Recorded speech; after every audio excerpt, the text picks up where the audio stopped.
The following presentation is best experienced with headphones.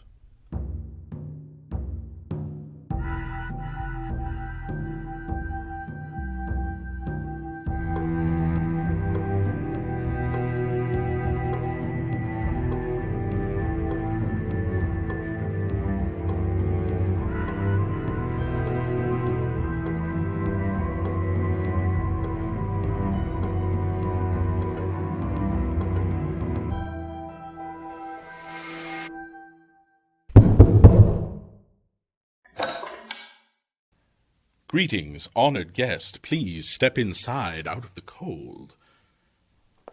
It has been too long, but we are so delighted to see you come to celebrate the holidays with us. We will find the circle in the ballroom this evening, and I believe you are in time to help them finish decorating. I leave you with them now. Honored guests! Here they are. They're here. Oh! Morgana, don't fall. You've almost gotten a star in its place. Pardon us, honored guests. We are just finishing up decorating our Christmas tree. You should have been here when we were trying to compromise on a theme for the tree. No, they should not have been here. I think the Christmas candles were a good addition. You know, they've been a tradition in Germany for centuries. I think popcorn strings would have been better. They've been a staple since the 50s and 60s. Oh, another guest. Nemo, please let them in. I wonder who it could be. Hi everyone! Sorry I'm late. I have a delivery for 48 Doughty Street. I think the flames may help with that one. Well, I'm late because right before I got this order, I was delivering a pizza to some of my favorite customers. The Pearsons in the city. They always order an extra large pizza with half pepperoni and half mushroom and black olives. They don't always tip well, but they're always so excited to see me, and Mrs. Pearson gives me sweets as a thank you. I showed up to give them their pizza, as usual. Mr. and Mrs. Pearson were baking some cookies, so little Carrie opened the door. She's 6. And she hugged my legs, all excited. Her older brother Andrew had to pull her off me so I could give them the pizza. They went to get their wallet, but they didn't have enough. I thought about all the bills I had to pay, and I was upset for a moment. But I looked at Carrie and Andrew, and I saw how excited they looked for pizza. They were dancing around, chanting, "Pizza party, pizza party, pizza party." And I just couldn't take the pizza away. Mr. Cicero back at the shop was really cross with me, but some things are worth more than money. No worries at all, dear Jax. We were just talking about adding foods as Christmas decorations. Well, if we're adding food, I think there's a long-standing tradition to use apples as ornaments. A very good point. But we have to agree that the Christmas spider is the most important thing to have. Well, of course. Our little spider will help us do most of the decorating. You see, honored guests, the tradition of the Christmas spider has origins in Ukraine and Germany, when a family of spiders wanted to decorate their tree for Christmas. They spun their webs all night long, and in the morning, Their webs shone in the sunlight like gold and silver. like tinsel. It is still considered good luck to find a spider in your tree. I don't think everyone would consider that good luck. Unfortunately, some may see our little spider friend as an unwanted guest. I think the Flames would like us to continue a story Emrys and I visited last Christmas. And Jax, you'll be able to make your delivery. Yes, my friend, I see the crackle of a story on those flames. The fire burns bright, with stories ever knowing. Other guests, come, follow me. We're going back to London. Yes, Nan, back to London for another spectral visit. I know this one from a novella first published. In 1843. Yes, honored guests. Do you know why a story is called a novella? Oh, it's because the story is too long to be a short story. But too short to be a full novel. Yes, and this famous tale comes to us from renowned writer Charles Dickens. Come along, guests. It's going to get snowy. A Christmas Carol. The bells struck again. Scrooge had already been visited by the specter who called themselves the ghost of Christmas past. Scrooge turned uncomfortably cold when he realized his next visitor was upon him. He wondered, Which of these curtains will this new spirit draw back? I know. I'll put everyone aside with my own hands and keep a sharp lookout all round the bed. Scrooge waited anxiously. A little too anxiously, as he found he couldn't stay in one place any longer and got up to explore the house. But the moment my hand was on the lock, I heard a strange voice. Ebenezer, come in! I obeyed. It was my own house. But upon entering, he saw his house had undergone a surprising transformation. The walls and ceiling were so hung with living green that it looked like a grove. Heaped up on the floor to form a kind of throne were turkeys, Geese, Mince pies, plum puddings, red-hot chestnuts, juicy oranges, luscious pears, and seething bowls of punch. In easy state upon this throne there sat a jolly spirit, who bore a glowing torch and held it up high to shed its light on Scrooge. The spirit spoke again. Come in and know me better, man. Scrooge entered timidly. I am the ghost of Christmas present. Look upon me. Scrooge reverently did so. The spirit was clothed in a Green robe, bordered with white fur, its chest and feet were bare, and on its head it wore a holly wreath. Girded round its middle was an antique scabbard, but no sword was in it, and the ancient sheath was eaten up with rust. The spirit spoke to Scrooge. You have never seen the likes of me before. Never. Have you never walked forth with the younger members of my family? I am afraid I have not. Have you had many brothers, Spirit? More than 1,800. A tremendous family to provide for. Spirit, conduct me where you will. I went forth last night on compulsion, and I learned a lesson which is working now. Tonight, if you have aught to teach me, let me profit by it. Touch my robe. Scrooge did as he was told and held it fast. All vanished instantly, and they stood in the city streets on Christmas morning. There emerged innumerable people carrying their dinners to the bakers' shops. The sight of these revelers interested the spirit very much, for as people passed, the ghost sprinkled incense on their dinners from his torch. It was a very uncommon kind of torch, for those who quarreled would return to their good humor instantly. Scrooge observed this in front of him. Pardon me. You've just run into my side. Well, if you'd be looking where you were going. It was you who... The ghost sprinkled his torch upon them. Why, I'm sure you didn't mean it. Oh, of course not. And what a shame to quarrel upon Christmas Day. Scrooge was intrigued and asked the ghost, Is there a peculiar flavor in what you sprinkle from your torch? There is my own. Would it apply to any kind of dinner on this day? To any kindly given, to a poor one most. Why to a poor one most? Because it needs it most. This answer left Scrooge in thought, and they went on, invisible, into the suburbs of the town. On the threshold of one door the spirit smiled and stopped to bless what was Bob Cratchit's dwelling with the sprinkling of his torch. The spirit brought Scrooge inside. Mrs. Cratchit was busy readying the house for their Christmas dinner. 4 of the children followed as she anxiously watched the clock and asked aloud, What has ever got your precious father then, and your brother Tiny Tim? And Martha wa'n't as late last Christmas Day as half an hour. Here's Martha, Mother. Oh, why, bless your heart alive, my dear. How late you are. We'd a deal of work to finish up last night, and had to clear away this morning, Mother. Well, never mind as long as you're here. Sit down before the fire, my dear, and have a warm. Oh, there's your father coming. I'll play a trick. Shh, everyone, don't say a word. In came Mr. Cratchit with Tiny Tim upon his shoulder. Alas for Tiny Tim, he bore a little crutch and had his limbs supported by an iron frame. Bob and Tim spoke. What? Where's our Martha? Yes, Mother, where's Martha gone? Not coming. Not coming? Not coming upon Christmas Day? I'm going to miss her. Oh, surprise! Here I am. I couldn't see you upset any longer. Hooray, Martha! You must come see the pudding Mother is making. Of course, come along, Tim. Let's go to see the pudding. How did little Tim behave? As good as gold and better. Somehow he gets thoughtful sitting by himself so much, and thinks the strangest things you ever heard.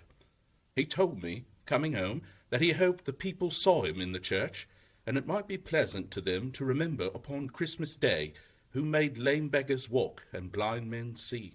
With that, Tiny Tim and Martha returned with the pudding, and Mrs. Cratchit went to fetch the Christmas goose.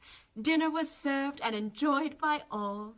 At the end of the meal, Bob Cratchit hailed, "A Merry Christmas to us all. God bless us." A Merry Christmas to us all. God bless us. God bless us, everyone. This moved Scrooge in a way he hadn't been before. This moved him to speak. "Spirit, tell me if Tiny Tim will live." I see a vacant seat, and in the poor chimney corner a crutch without an owner, carefully preserved. If these shadows remain unaltered by the future, the child will die. No, no, oh no, kind spirit, say he would be spared. If these shadows remain unaltered by the future, no one will find him here. What then? If he be like to die, He had better do it and decrease the surplus population. Scrooge hung his head to hear his own words quoted by the spirit and was overcome with penitence and grief. If man you be in heart, forbear the wicked until you have discovered what surplus is and where it is. Will you decide what people shall live, what people shall die? It may be that in the sight of heaven you are more worthless and less fit to live than millions like this poor man's child. Oh God, to hear the insect on the leaf pronouncing on too much life among his hungry brothers in the dust. And now, without a word of warning from the ghost, they stood upon a bleak moor. Scrooge asked, What place is this? A place where miners live, who labor in the bowels of the earth. But they know me, see? A light shone from the window of a hut, and swiftly they advanced towards it. Passing through the wall of mud and stone, they found a cheerful company assembled round a glowing fire. an old man and woman with their children and their children's children, and another generation beyond that, all decked out in their holiday attire. The old man, in a voice that seldom rose above the howling of the wind, was singing them a Christmas song. Holy night, all is calm, all is bright. Scrooge thought to himself, Even here must they celebrate what they have. Holy infant, so tender and mild, sleep in heavenly peace. And again the ghost sped on, above the heaving sea, on until, far from any shore, Scrooge heard his nephew laughing. He said that Christmas was a humbug, as I live. More shame for him, Fred. This was Scrooge's niece. They went on. He's a comical old fellow, that's the truth, and not so pleasant as he might be. However, the offences carry their own punishment, and I have nothing to say against him. I'm sure he is very rich, Fred. At least you always tell me so. What of that, my dear? His wealth is of no use to us. He doesn't do any good with it. He doesn't make himself comfortable with it. He hasn't the satisfaction of thinking that he is ever going to benefit us with it. I have no patience with him. Oh, I have. I'm so sorry for him. I couldn't be angry with him if I tried. Who suffers by his ill whims? Himself, always. Here, he takes it into his head to dislike us, and he won't come and dine with us. What's the consequence? He doesn't lose much of a dinner.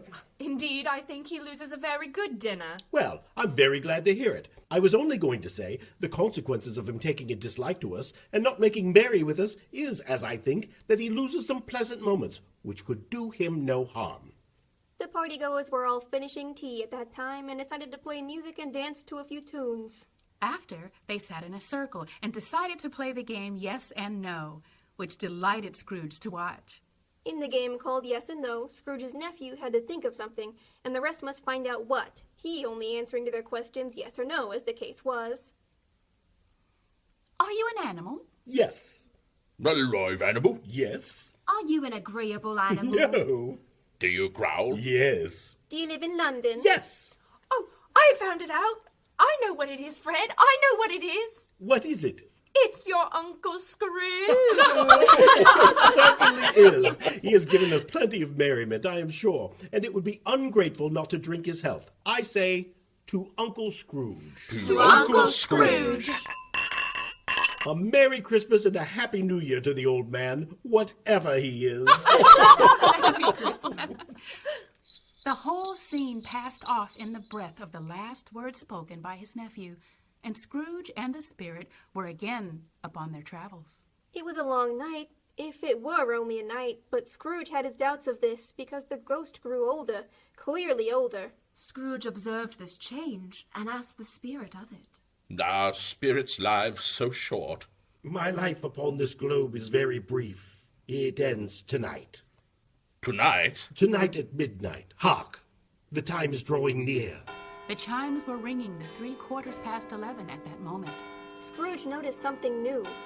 Forgive me if I am not justified in what I ask, but I see something strange and not belonging to yourself protruding from your skirts. Is it a foot or a claw? It might be a claw for all the flesh there is upon it. Look here. From the foldings of its robe, it brought 2 children, wretched, Abject, Frightful. and miserable. Oh, man, look here. Look. Look down there. Spirit, are they yours? They are man's, and they cling to me, appealing from their fathers. This boy is... Ignorance. This girl is... want. Beware them both. Have they no refuge or resource? Are there no prisons? Are there no workhouses? Scrooge flinched at his own words once more. The bell struck 12. Scrooge looked about him for the ghost, and saw it not. Scrooge took note of a mist along the ground, aiming towards him. The bell ceased. The end. This way, honored guests. Hold on to your coats. We're almost back to the fire. Ah, welcome back. Well done, Nan. That was a fun delivery. The author said he needed a snack. He was working on a new manuscript. How exciting. Well, I'm just glad Scrooge is learning to be kind. And Mary. And it's always good to learn from past mistakes, right, Nan? Yes, always a good thing, I do say. Honored guests, we thank you for joining us once again. It won't be long before you see us once more. Remember, you can always find us on a page. In the voices around a fire. In the lines of a poem. In a newly written tale. Or a song in a nursery.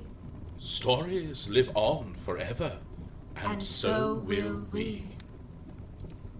You must be off, honored guest. For now, we say goodbye. Yes, my friend, I do believe I see the crackle of a story on those flames. But for next time. The fire burns low, with stories ever glowing. Go and make your own stories this holiday season. And from all of us here at the House of Branching Paths, we wish you all Happy Holidays! Honored guest, it's me, Chef Brie. Come to follow me, andiamo, for we must send you on your way. Wasn't the tree lovely this year? I'd love to see all of your Christmas traditions. My favorite is making all the holiday treats. You must send us pictures. Stay close behind, my guest, and whatever you do, don't answer any voices you may hear on your way out. You have been listening to The House of Branching Paths, a theatrical podcast experience brought to you by Round Two It Productions, created by Mark Kilmer and Carol Ann Miller, with featured artists Kimmy Kidd, Bill Blanky, and Caitlin Sowers, with music by Elegy. And many thanks to special guest artist April Sita as the voice of Jax. For even more content, join us on our Patreon, or for more stories like these, be sure to visit your local library. Thank you for joining us, honored guests, and remember, the fire may burn low, but the stories are ever glowing.